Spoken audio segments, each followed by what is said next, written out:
Aujourd'hui, partageons la parole de Dieu avec un sermon intitulé « Le chemin de la vérité ».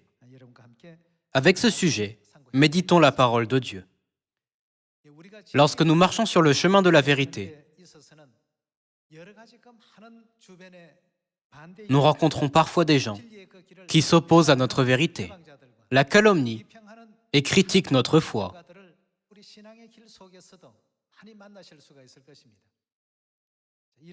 Par le passé, il y avait un dramaturge nommé George Bernard Shaw. George Bernard Shaw n'a invité que des critiques spécialisés chez lui.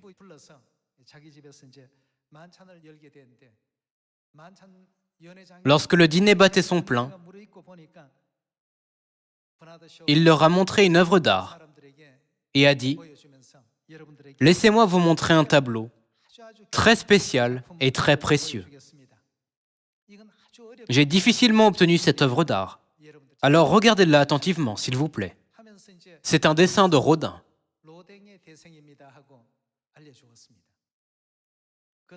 En ce temps-là, les œuvres de Rodin étaient considérées comme médiocres.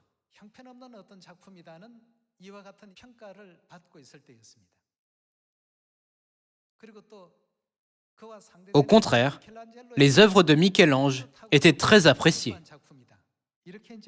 Tous les critiques disaient d'elle « c'est excellent ». Mais en entendant que c'était l'œuvre de Rodin, les critiques ont commencé à parler durement lorsqu'ils l'ont vue. Oh, les dessins de Rodin sont toujours terribles. Cette composition et ce dessin sont médiocres.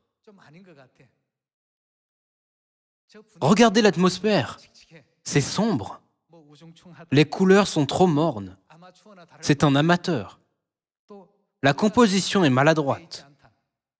Ils ont sévèrement critiqué cette œuvre. Puisqu'ils étaient critiques, c'était leur travail. Soudainement, George Bernard Shaw a eu l'air très embarrassé et s'est tenu devant eux et a dit « Oh non, j'ai commis une terrible erreur. C'est un dessin de Michel-Ange, mais j'ai dit par erreur que c'était celui de Rodin. » Lorsqu'il avait dit que c'était l'œuvre de Rodin, ils l'ont sévèrement critiqué. Mais maintenant, il s'est avéré que c'était l'œuvre de Michel-Ange. En ce temps-là, lorsqu'il s'agissait des œuvres d'art de Michel-Ange, que ce soit une simple esquisse ou un dessin de poisson, ils les ont appréciés en disant « Oh, il y a une signification profonde dedans. » Cependant, puisqu'il s'est avéré que c'était l'œuvre de Michel-Ange, ils ont tous rougi de honte en se regardant les uns les autres. Il en va de même pour la vérité. La vérité ne change pas par les paroles ou les idées fixes des gens. Bien que le temps passe, que l'époque passe et que l'environnement change, la vérité ne peut jamais changer. Nous courons vers le chemin de la vérité. Les gens autour de nous peuvent nous critiquer à de nombreux égards. Les critiques ont critiqué sévèrement le dessin. C'est terrible, pire que celui d'un amateur. Les couleurs sont mornes. Cependant, il s'est avéré que c'était l'œuvre de Michel-Ange, qu'il louait toujours ardemment. En entendant seulement le nom, ils ont évalué la même œuvre de différentes manières. Frères et sœurs, nous vivons dans ce genre de monde aujourd'hui. Il y a environ 2000 ans, Jésus est venu sur la terre pour sauver l'humanité. Il est Dieu. Cependant, comment les gens ont-ils appelé Jésus à cette époque-là? Par le simple fait qu'il est venu en chair et a enseigné ce qui était différent des doctrines du judaïsme.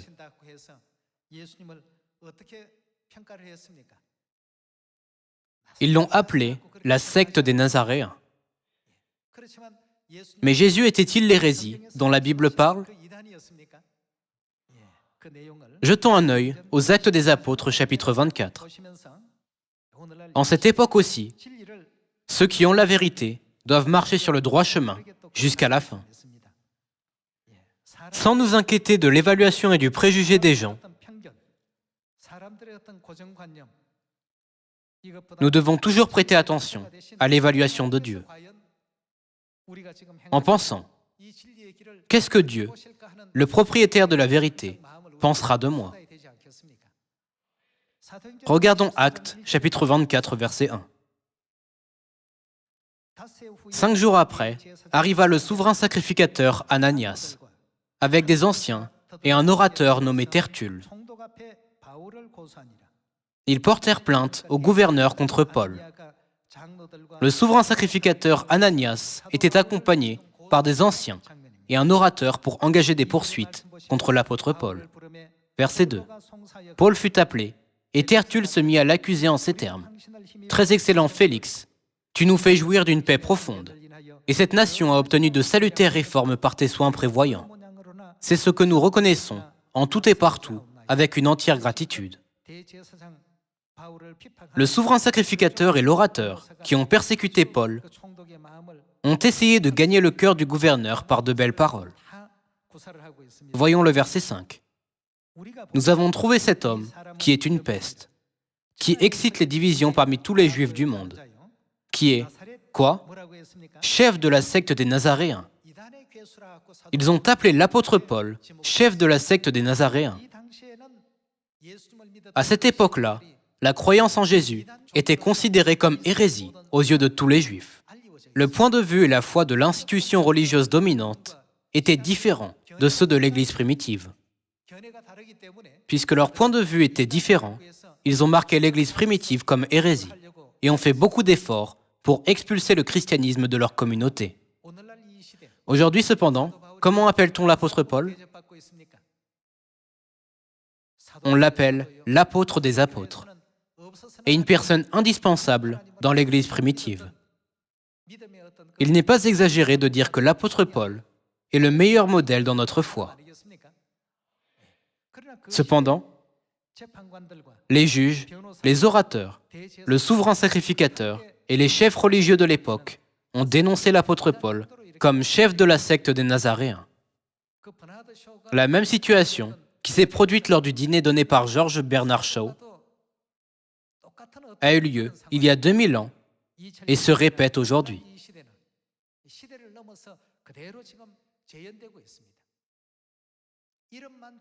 Comme le nom a changé, l'œuvre d'art est devenue une grande œuvre. Même un dessin qui ressemble à un gribouillage des enfants semble un grand tableau, simplement avec le nom de Picasso dessus. C'est ainsi que les gens évaluent les choses. Le souverain sacrificateur, les pharisiens et les juifs ont rejeté l'Église primitive, simplement parce que les saints croyaient en Jésus en tant que Dieu qui est venu sur la terre en chair.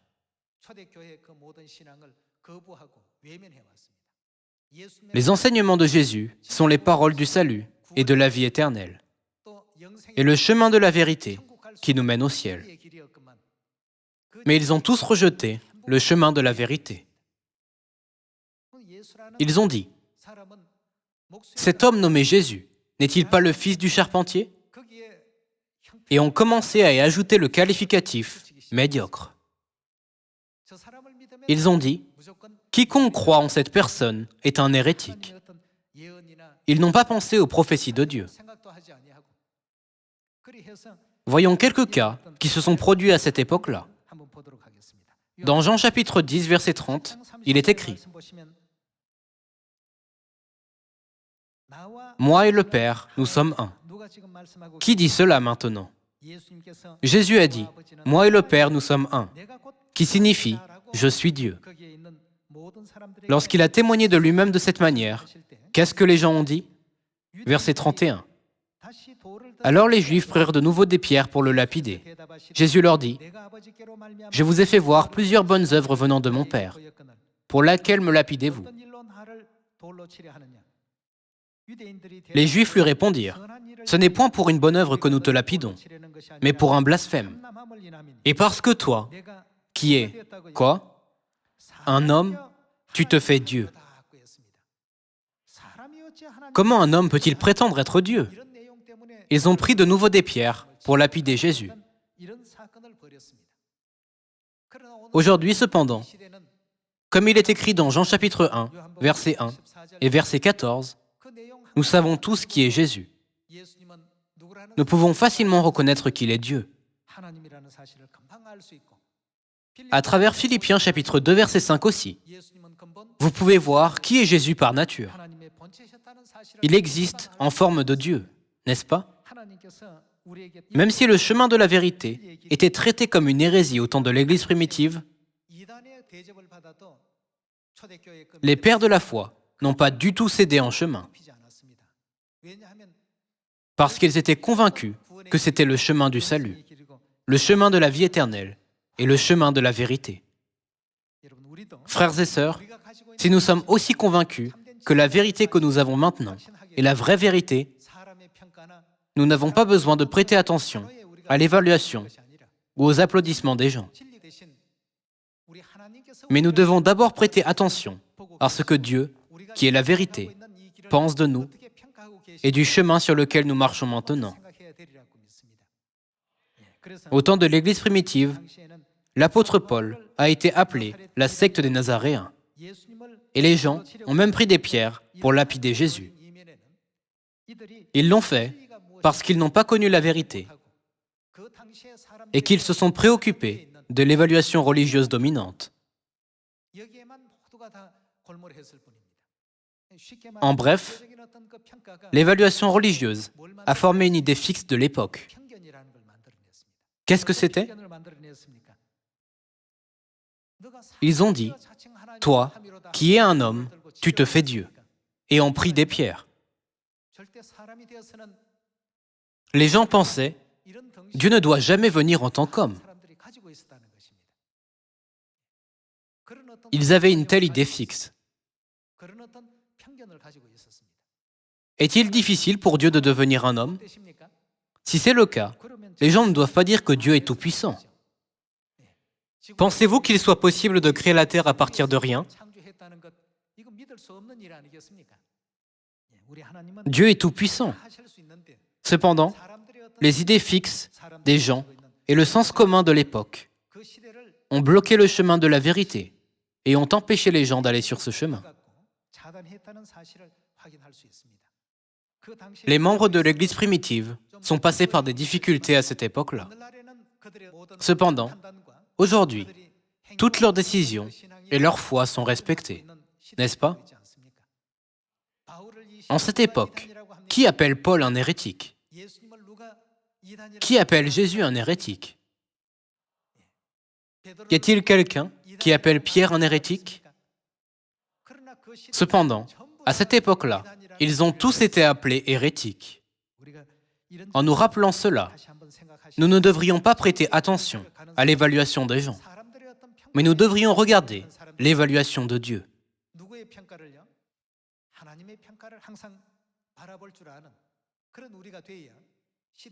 Puis, peu importe combien d'années passent, nous pourrons être jugés dignes par Dieu. Regardons Actes, chapitre 5, verset 17. Cependant, le souverain sacrificateur et tous ceux qui étaient avec lui, savoir le parti des Sadducéens, se levèrent, remplis de jalousie, mirent la main sur les apôtres et les jetèrent dans la prison publique. Mais un ange du Seigneur, ayant ouvert pendant la nuit les portes de la prison, les fit sortir et leur dit, « Allez, tenez-vous dans le temple, et annoncez au peuple toutes les paroles de cette vie. » Ayant entendu cela, ils entrèrent dès le matin dans le temple et se mirent à enseigner. Le souverain sacrificateur et ceux qui étaient avec lui étant arrivés, ils convoquèrent le Sanhédrin et tous les anciens des fils d'Israël, et ils envoyèrent chercher les apôtres à la prison. Les huissiers, alors arrivés, ne les trouvèrent point dans la prison. Ils s'en retournèrent et firent leur rapport en disant « Nous avons trouvé la prison soigneusement fermée, et les gardes qui étaient devant les portes. Mais, après avoir ouvert, nous n'avons trouvé personne dedans. » Lorsqu'ils eurent entendu ces paroles, le commandant du temple et les principaux sacrificateurs ne savaient que penser des apôtres et des suites de cette affaire. Quelqu'un vint leur dire, « Voici, les hommes que vous avez mis en prison sont dans le temple, et ils enseignent le peuple. » Alors, le commandant partit avec les huissiers et les conduisit sans violence, car ils avaient peur d'être lapidés par le peuple. Après qu'ils les eurent amenés en présence du Sanhédrin, le souverain sacrificateur les interrogea en ces termes. « Ne vous avons-nous pas défendu expressément d'enseigner en ce nom-là? Et voici, vous avez rempli Jérusalem de votre enseignement, et vous voulez faire retomber sur nous le sang de cet homme. » Pierre et les apôtres répondirent. « Il faut obéir. À qui? À Dieu plutôt qu'aux hommes. » Peu importe qu'il y ait beaucoup d'évaluations et de jugements que les gens donnent, sur qui devrions-nous nous baser? Les apôtres ont dit, il faut obéir à Dieu plutôt qu'aux hommes.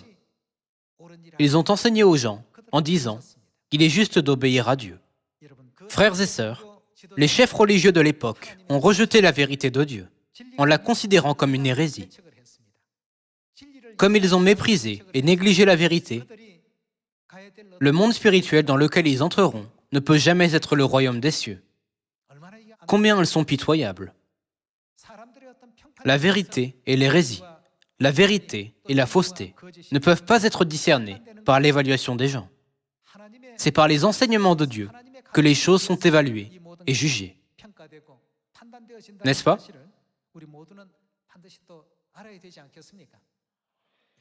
Dans l'histoire de l'Église primitive, l'une des raisons pour lesquelles les gens ont considéré Jésus comme un hérétique était qu'un simple homme prétend être Dieu. Au contraire, les saints de l'Église primitive de Dieu ont fortement insisté sur le fait que ceux qui nient la venue de Dieu en chair sont tous des hérétiques. La Bible dit même que c'est l'esprit de l'Antéchrist.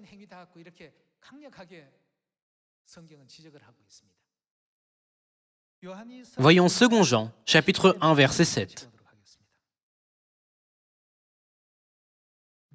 Car plusieurs séducteurs sont entrés dans le monde et ne déclarent pas publiquement que Jésus-Christ est venu en chair. Celui qui est tel, c'est le séducteur et l'Antéchrist. L'Église primitive a souligné que ceux qui ne déclarent pas publiquement que Jésus-Christ est venu en chair sont gouvernés par l'esprit de l'Antéchrist.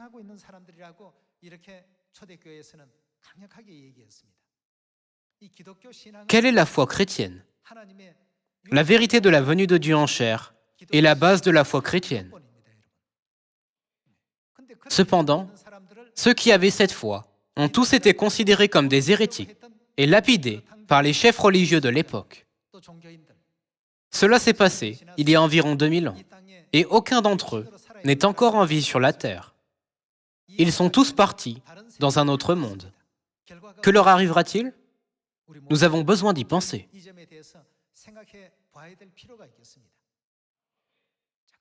La religion qui croit en Jésus, Dieu qui est venu sur la terre en chair il y a 2000 ans, est le christianisme.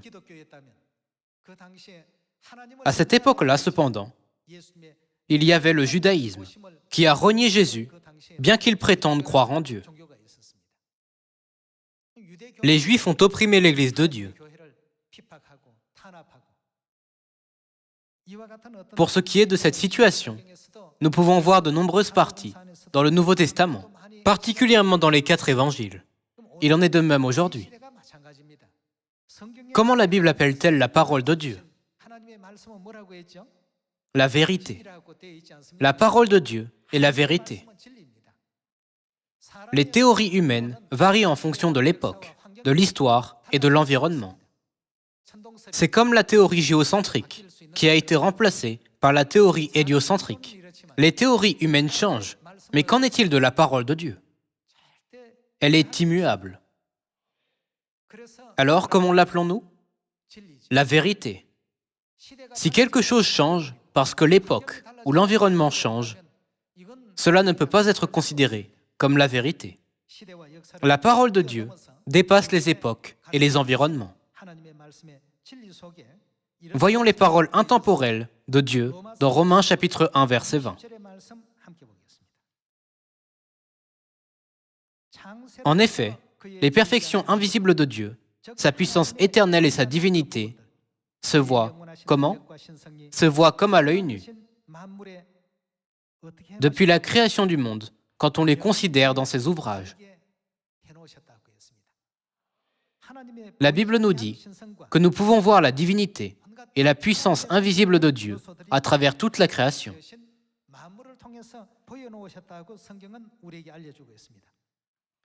Ils sont donc inexcusables, car, ayant connu Dieu, ils ne l'ont point glorifié comme Dieu et ne lui ont point rendu grâce, mais ils se sont égarés dans leurs pensées, et leur cœur sans intelligence a été plongé dans les ténèbres. Se vantant d'être sages, ils sont devenus fous. Lorsque vous lisez Romains chapitre 1 continuellement, il est dit que la puissance et la divinité invisible de Dieu sont cachées dans ce qui a été créé. Il y a une chose importante que Dieu veut que nous sachions. Jusqu'à présent, comment les églises ont-elles compris Dieu? Elles ont compris qu'il y a un seul Dieu, Dieu le Père, n'est-ce pas? Elles enseignent qu'un seul Dieu, Dieu le Père, a créé toutes choses et donne le salut.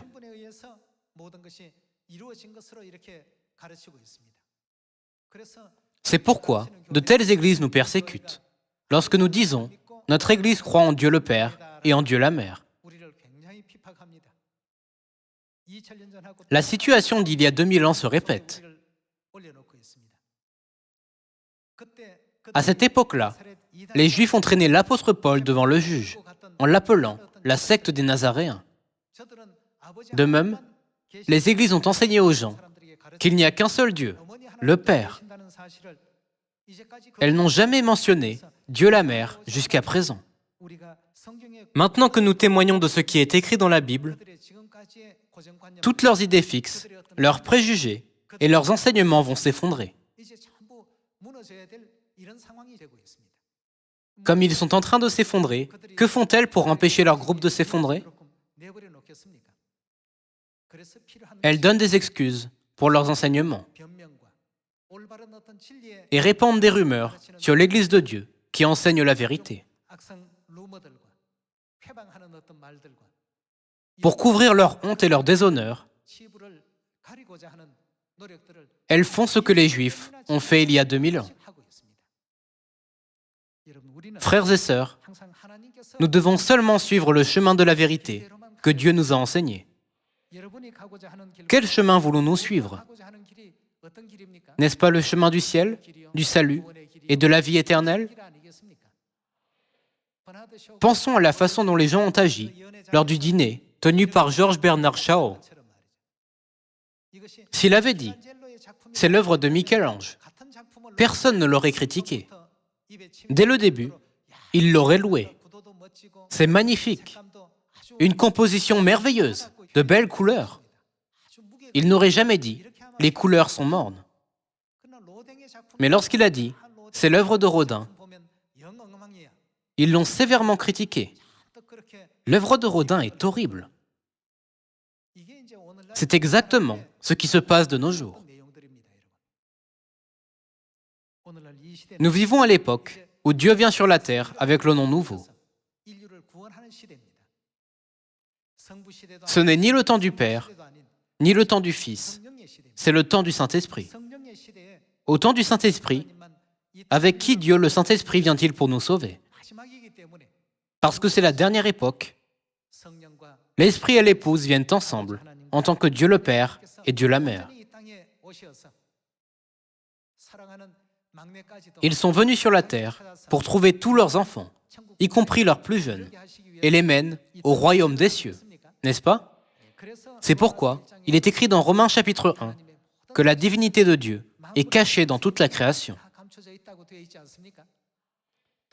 Si nous voyons Apocalypse chapitre 4, que nous connaissons bien, il est écrit que Dieu a créé toutes choses avec sa volonté dedans. Toutes choses sur la terre contiennent la volonté de Dieu. N'est-ce pas incroyable? Dieu a créé les oiseaux dans le ciel. Personne ne peut le nier. Les oiseaux respirent, n'est-ce pas? Ils ont une bouche pour manger et des entrailles pour évacuer. Il est incroyable que les humains sur la terre les oiseaux dans le ciel et les poissons dans la mer aient le même système d'organes. Ils sont la création d'un artiste. Dans cet environnement terrestre, nous avons beaucoup de preuves que Dieu existe. Nous devons suivre le chemin de la vérité et entrer dans le royaume éternel des cieux que Dieu a préparé pour nous. Ne soyons pas troublés et ne tremblons pas par les paroles vaines des gens du monde. Suivons seulement le chemin de la vérité. Dieu a dit que la divinité invisible de Dieu se voit comme à l'œil nu dans ce qui a été créé. Toutes choses qui ont été créées par Dieu ont leur père et leur mère. Les oiseaux ont leur père et leur mère. Les poissons ont leur père et leur mère. Les animaux dans les champs et les êtres humains de même. Ils ont tous leur père et leur mère. Qui l'a fait de cette manière? Est-ce que vous l'avez fait? Est-ce que je l'ai fait? Non, Dieu l'a fait. Lorsque Dieu a créé quelque chose, il y a la volonté de Dieu à coup sûr dedans, n'est-ce pas? Allons à Apocalypse, chapitre 4. La parole de Dieu est la vérité. La vérité n'est pas quelque chose qui change en fonction de l'époque ou de l'environnement, comme la parole d'un homme le fait. La parole de Dieu est la vérité. Elle ne change jamais. Apocalypse, chapitre 4, verset 11. Tu es digne, notre Seigneur et notre Dieu, de recevoir la gloire, l'honneur et la puissance, car tu as créé toutes choses, et c'est par ta volonté, par la volonté de Dieu, qu'elles existent. Pourquoi Dieu a-t-il créé toutes choses de cette manière? Pourquoi tous les êtres vivants ont-ils des pères et des mères? Pourquoi les oiseaux ont-ils des pères et des mères? Pourquoi Dieu a-t-il fait que les poissons dans la mer ont également des pères et des mères? Nous devrions penser à ce propos. À travers tout cela, Dieu a voulu révéler la divinité cachée de Dieu le Créateur. Dieu a voulu nous enseigner la nature de Dieu. Voyons Genèse, chapitre 1. Les gens du monde ont une idée fixe depuis des siècles. Bien qu'ils disent que la parole de Dieu est la vérité, ils n'y croient pas réellement. Ce n'est pas comme si nous avions des Bibles différentes. C'est la même Bible, le même enseignement. Cependant, ils altèrent la Bible selon leur point de vue. Tout ce dont nous avons besoin est simplement d'accepter la parole telle qu'elle est donnée. Genèse chapitre 1, verset 26. Puis Dieu dit, « Faisons l'homme à notre image, selon notre ressemblance. » Ici, Dieu a dit, « Faisons l'homme ». Est-ce que Dieu a dit qu'un seul Dieu a fait l'homme? Nous n'est pas une expression singulière. Elle est plurielle. Faisons l'homme à notre image, selon notre ressemblance, et qu'il domine sur les poissons de la mer, sur les oiseaux du ciel, sur le bétail, sur toute la terre et sur tous les reptiles qui rampent sur la terre. Dieu créa l'homme à son image. Il le créa à l'image de Dieu. Il créa l'homme et la femme. À l'image de qui? À l'image de Dieu, l'homme a été créé. À l'image de Dieu, la femme a été créée. C'est la parole de Dieu, la vérité immuable, n'est-ce pas? Cette parole de vérité ne disparaîtra jamais, même après des milliers et des dizaines de milliers d'années, ou des générations. Elle restera pour toujours et à jamais. À l'image de Dieu, l'homme et la femme ont été créés. Alors, à l'image de qui l'homme a-t-il été créé? À l'image masculine de Dieu. Ne pensez-vous pas? La Bible dit que l'homme a été créé à l'image de Dieu.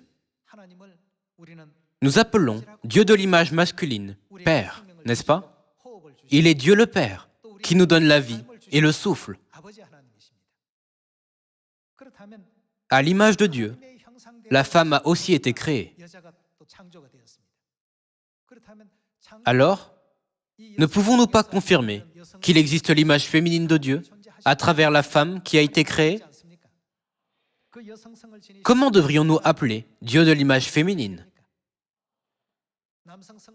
Comme nous appelons Dieu de l'image masculine Père céleste, nous devrions l'appeler Mère céleste, qui nous donne la vie et le souffle.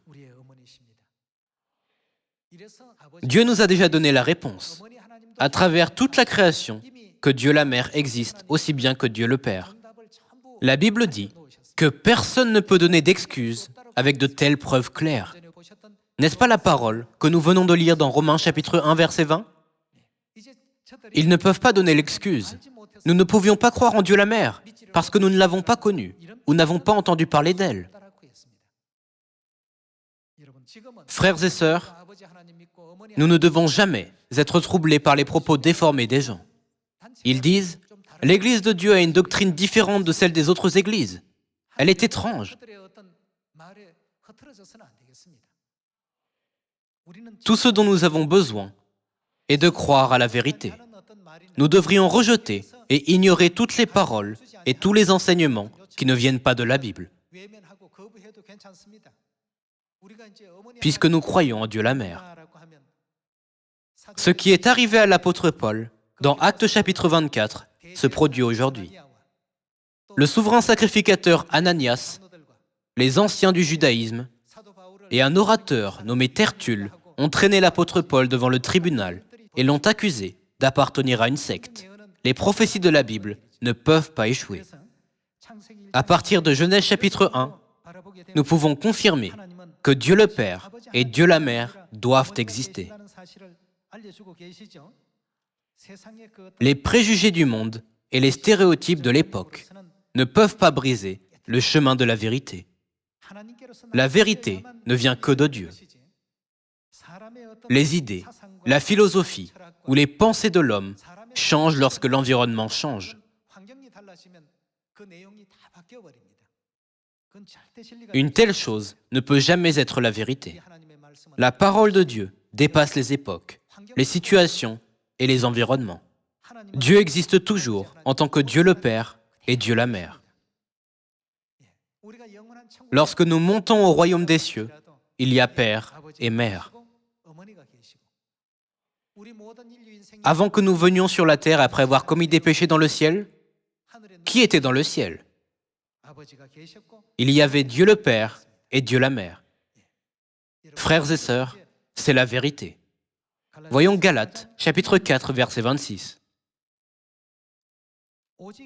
Mais la Jérusalem d'en haut est libre. C'est qui? C'est notre mère. Ici, notre mère ne désigne pas nos mères humaines. Continuons avec le verset 27. Réjouis-toi, stérile, toi qui n'enfantes point. Éclate et pousse des cris, toi qui n'as pas éprouvé les douleurs de l'enfantement, car les enfants de la délaissée seront plus nombreux que les enfants de celle qui était mariée. Pour vous, frères, comme Isaac, vous êtes enfants de... Quoi? Enfants de la promesse. Ceux qui ont reçu la promesse de la vie éternelle sont enfants de la promesse, n'est-ce pas? Dans 1 Jean, chapitre 2, verset 25, il est écrit « Et la promesse qu'il nous a faite, c'est la vie éternelle. » Ceux qui croient en Dieu la Mère reçoivent la vie éternelle. C'est pourquoi ils sont appelés les enfants de la promesse. Voyons le verset 29. Et de même qu'alors, celui qui était né selon la chair persécutait celui qui était né selon l'esprit, ainsi en est-il encore maintenant. Qui persécute qui? Ceux qui sont nés selon la chair persécutent ceux qui sont nés selon l'esprit. Il en est ainsi encore maintenant. Verset 30. Mais que dit l'Écriture? Chasse l'esclave et son fils, car le fils de l'esclave n'héritera pas avec le fils de la femme libre. C'est pourquoi, frères, nous ne sommes pas enfants de l'esclave, mais de la femme libre. Quelle est la relation entre les enfants et la femme. La femme est la mère des enfants. N'avons-nous pas sûrement notre mère spirituelle? Nous devons être fiers que notre mère spirituelle existe. Nous devons aller au ciel avec notre mère céleste. L'apôtre Jean a vu tout cela dans une vision et a dit « Père et mère existent ensemble » pour que nous puissions apprendre la véritable apparence de Dieu. Voyons un verset de plus dans Apocalypse chapitre 22. Apocalypse chapitre 22 verset 17. Et l'Esprit et l'épouse disent. Vous connaissez tous l'Esprit, n'est-ce pas? Nous sommes habitués à la Trinité, c'est-à-dire Dieu le Père, Dieu le Fils et Dieu le Saint-Esprit. Dieu le Père désigne Dieu de l'image masculine. Dieu le Fils désigne aussi Dieu de l'image masculine. Dieu le Fils est Dieu le Père lui-même selon la Trinité. Le Père, le Fils et le Saint-Esprit ne font qu'un. Ces titres désignent tous Dieu de l'image masculine, Dieu le Père. C'est pourquoi c'est la Trinité, n'est-ce pas? L'Esprit désigne Dieu le Père. L'épouse est l'épouse de Père. Alors, qui est l'épouse de Père? Certainement, c'est notre mère. Et l'Esprit et l'épouse disent « Viens ». Viens à qui? Viens à l'Esprit et à l'épouse. Nous devons aller à Dieu le Père et à Dieu la Mère, parce que c'est le seul endroit où nous pouvons recevoir la promesse du salut de Dieu et la vie éternelle. Nous devons aller à l'endroit où Dieu le Père et Dieu la Mère demeurent. Il y a beaucoup de religions, d'églises et de branches. De nombreux gens ont leurs propres croyances et doctrines. Cependant, l'endroit que nous devrions chercher et où nous devrions aller est déjà déterminé dans la Bible. La Bible dit que nous devons aller à l'endroit où Dieu le Père et Dieu la Mère demeurent. Nous devons aller à Père et Mère. Et l'Esprit et l'épouse disent « Viens », et que celui qui entend dise « Viens », et que celui qui a soif vienne, que celui qui veut prenne de l'eau de la vie gratuitement. Ce n'est que lorsque nous acceptons l'Esprit et l'épouse, Dieu le Père et Dieu la Mère, que nous pouvons recevoir l'eau de la vie. Tous les secrets des 66 livres de la Bible peuvent être résolus seulement lorsque nous croyons en Dieu le Père et en Dieu la Mère. Le jour de la venue de Père est proche. Les enfants de Sion sont toujours avec Mère Céleste. Mère Céleste nous conduit, nous encourage, comble nos déficiences et nous guide vers le droit chemin. Elle est le trône de justice. Réalisant qu'une telle personne comme Mère Céleste est avec nous, ne perdons jamais ni fierté, ni courage. Et accomplissons sûrement la mission de prêcher à 7 milliards de personnes cette année. En espérant que vous avez tous reçu la grâce de Dieu, je conclus le sermon. Merci beaucoup.